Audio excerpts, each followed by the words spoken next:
Alright, so it's been a while since I did a My 2 Cents video, but I really can't think of any better topic at the moment to do one on than Kipo and the Age of Wonderbeasts, a new Netflix animated series from DreamWorks. It's another DreamWorks Netflix animated television series. And it's a really good one. I'm liking it a lot. This is going to be a quicker video, I think, probably. Because despite enjoying this show, I haven't had time to really get more than 3 episodes into it. I started the 4th one a little bit, but I was kind of dozing off at the time, so I don't really remember it. So I'm saying 3. That's my story, and I'm sticking to it. And so far, and again, only 3 episodes in, this could change, I suppose. But so far, there is not a single thing about this show that I don't like. It's really that simple. I could end the video right here, because there's my 2 cents. There's the tea, so to speak. I like this show a lot. It's very good, very solid, and I'm very excited to see where it goes from here. I'm actually getting ready to sit down and watch some more of it as I edit this video, and I would have watched more of it first, but again, I don't really have time. I need to double up my activities a little bit to get everything out that I want to get out this week. That said, if you're only here for my raw opinion on the show, that's it. It's good. I think it's worth watching. Go watch it. If you want more detailed thoughts and opinions, though, I do have some of those for you, so stick around.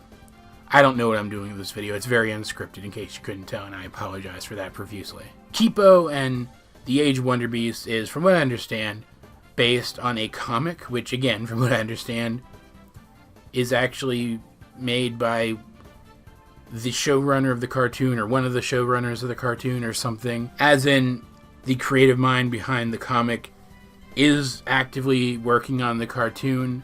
Both are the brainchild of this same person. I think that's super cool. Put very simply, because it can be put very simply, because the premise of the show is pretty simple. Kipo used to live underground in a post-apocalyptic Earth with an entire society of burrow people until some disaster happened and she was expelled from her underground home out onto the surface, which is ruled by mutes, though there are some humans there as well. And now she has to find a way to reunite with her people, who were likewise also driven from their home. It honestly feels kind of Fallout-ish to me, like the Fallout video games, in how they take a character who's been living underground, sheltered from all the horrors of the surface their entire life, and transplant them into this post-apocalyptic surface world full of horrible monstrosities, and yet that surface world is still treated as like the wondrous fantasy otherworld. It's really neat. As a concept, it's really cool. It's not one of my favorite sort of trope setups, but I still enjoy it a lot, and I think it works really well in this show because it creates very interesting dynamics between the characters. And already, after just these first 3 episodes, I can tell that the main driving force behind this show and what's good about it is going to be the interactions between the characters. So far, we have Kipo herself.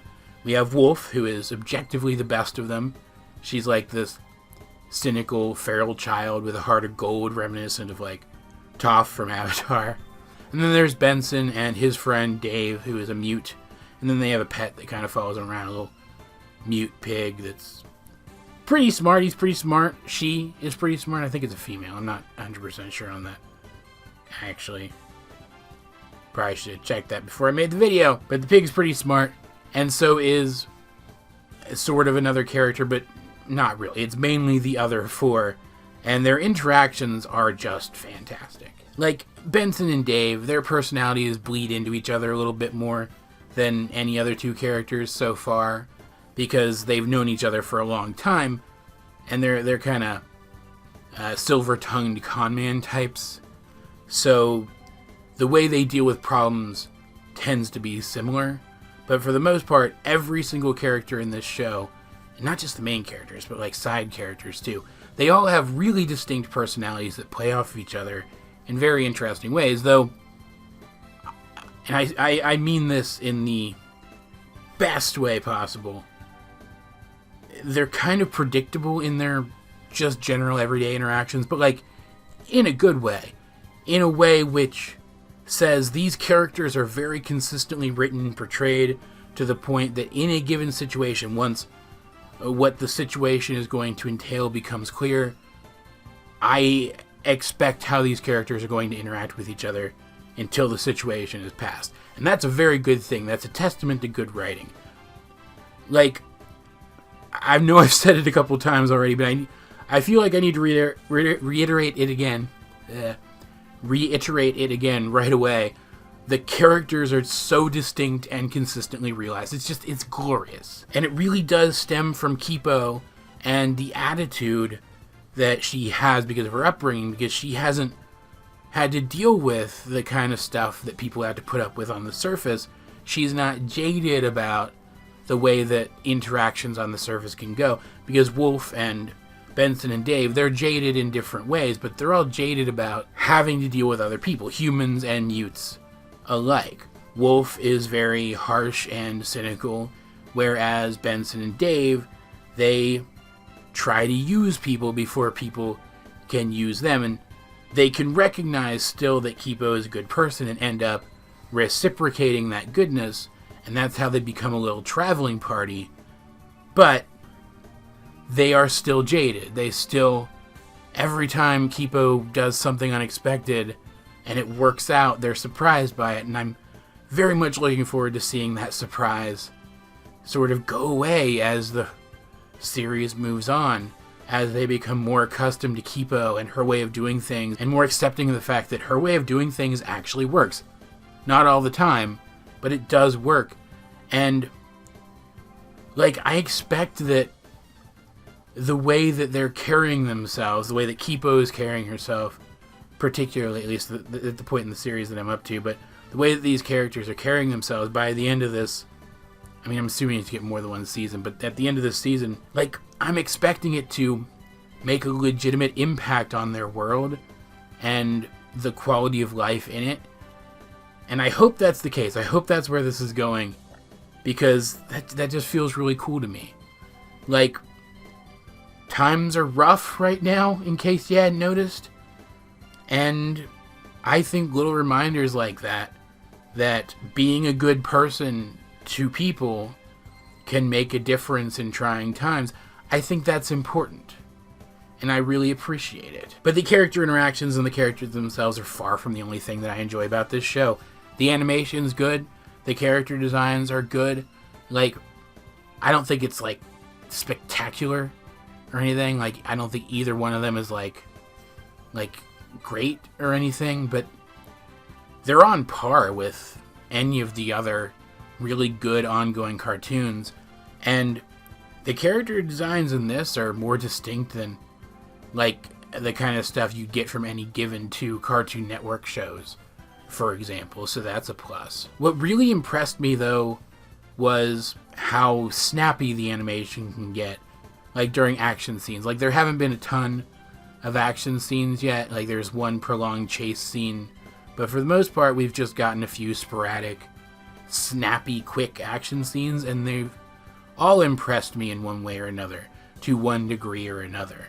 Like, I don't think I've spotted a single lazy moment of animation in this show so far. I've also really liked how exposition and world building are handled. It has all, up to this point, felt natural. Like, starting out with Kipo when she's on her own, having just been expelled from her underground dwelling by the disaster that happened, going around and commenting to herself about the crazy things that she's seeing on the surface, to later on when Kipo, being a fish out of water style character, is having to learn things from the friends that she has made so far.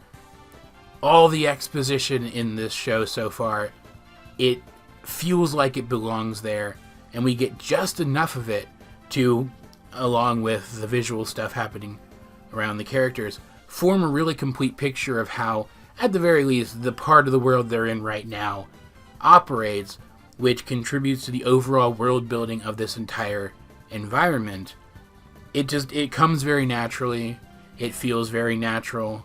Like, obviously, exposition of any kind in and of itself is a conceit of fiction.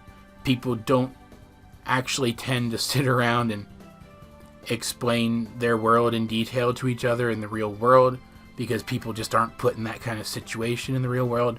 But this is some of the most natural feeling exposition I've ever encountered in a fictional world. It's just really good. The dialogue in general is snappy and witty and good. The voice acting is extremely solid.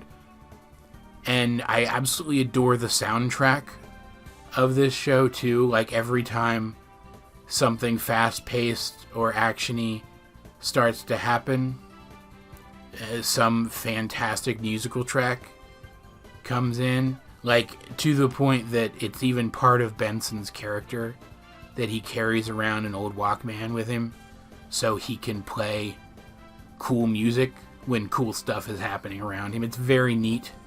It's obvious that somebody put a lot of thought into the soundtrack, and I'm appreciating it a ton. And what's great about it is the musical styles tend to vary a lot. Like, episode 3 was like super folksy. It was great. And then there's the fact that the show's just really super funny too. Like, not like laugh out loud funny, but like consistently amusing all the time, and in really smart ways.